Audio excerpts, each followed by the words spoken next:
তাড়াতাড়ি কাজ শেষ করলে পার্টিতে যেতে পারবে। তুমি আমাকে বললে আমি সাহায্য করতে পারবো। এই ধরনের সেন্টেন্সগুলোকে কিভাবে ইংলিশে বলতে হয় সেটাই দেখাবো এই ভিডিওতে। এখানে তিনটে জিনিস এই সেন্টেন্সগুলোর মধ্যে আছে। কি কি? এবিলিটি আছে, পসিবিলিটি আছে এবং কন্ডিশন আছে।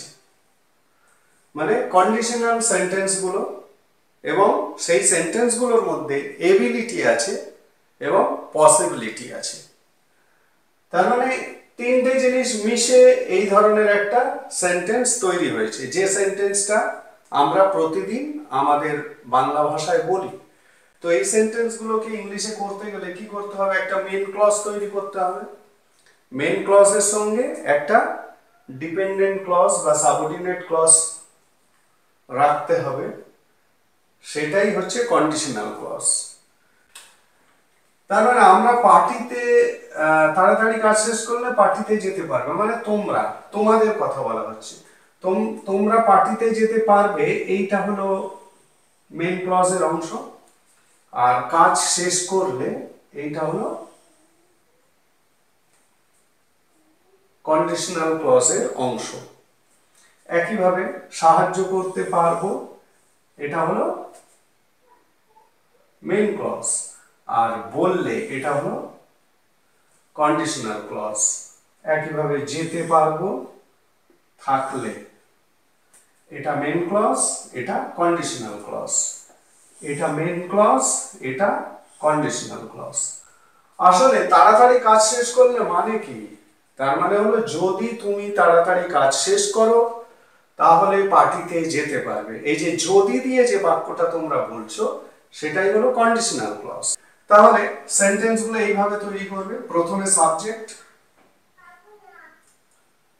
তারপরে কি বসবে? কুড। যেহেতু পসিবিলিটির কথা বলা হচ্ছে, possibility plus ability, could plus verb one, মানে এটা মেন ক্লজ। তার মানে এই বাক্যগুলো এই স্ট্রাকচার অনুযায়ী তৈরি হবে, সাবজেক্ট, কুড, ভার্ব ওয়ান। ঠিক আছে? এখানে ভার্ব ওয়ান মানে যাওয়া, সাহায্য করা, আবার যাওয়া বা বলা।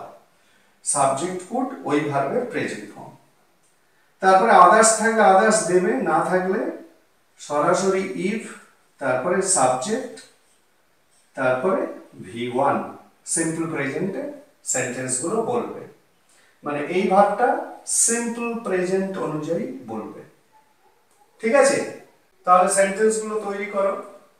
তাহলে তোমরা পার্টিতে যেতে পারবে, এইটা আগে লিখতে হবে, মেন ক্লজ।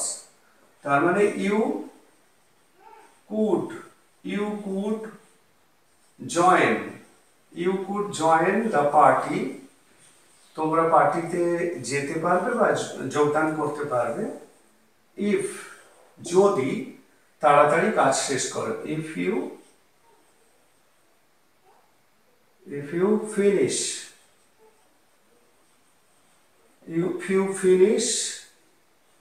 the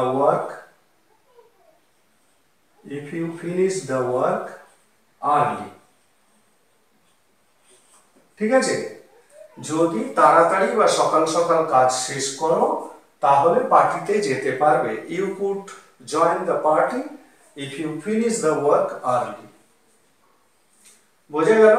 পরেরটা, তুমি আমাকে বললে আমি সাহায্য করতে পারবো। এটা হলো মেন ক্লজ। তাহলে এটা আগে লিখবো, আই কুড। এবিলিটি পসিবিলিটি দুটো আছে, ওই কারণে কুড ইউজ হচ্ছে। আই কুড হেল্প ইউ, তোমাকে সাহায্য করতে পারবো, ইফ ইউ আমাকে বললে, tell me, if you tell me, তুমি আমাকে বললে বা যদি তুমি আমাকে বলো। তাহলে I could help you if you tell me. ঠিক আছে? এইভাবে বলবে। পরেরটা, আবহাওয়া ভালো থাকলে আমরা যেতে পারবো। তাহলে আমরা যেতে পারবো, এটা মেইন ক্লজ। উই কুড, ওই একইভাবে পসিবিলিটি এবিলিটি দুটোই আছে। উই কুড গো, আমরা যেতে পারবো। If the weather, if the weather is nice, যদি আবহাওয়া ভালো হয় বা আবহাওয়া ভালো থাকলে, ঠিক আছে? We could go if the weather is nice. We would go if the weather is nice. পরেরটা, প্রতিদিন প্র্যাকটিস করলে ভালো ইংলিশ বলতে পারবে। কারা? তোমরা। তার মানে you could speak English well if you practice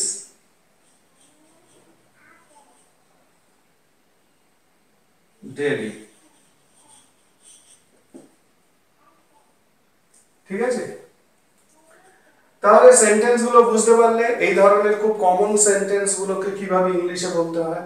তাহলে ইংলিশ বলতে গেলে তোমাদের এই ধরনের সেন্টেন্স গুলোকে পার্টিকুলারলি তোমাদেরকে এই স্ট্রাকচার ফলো করতে হবে এবং এইভাবে ইংলিশে বলতে হবে।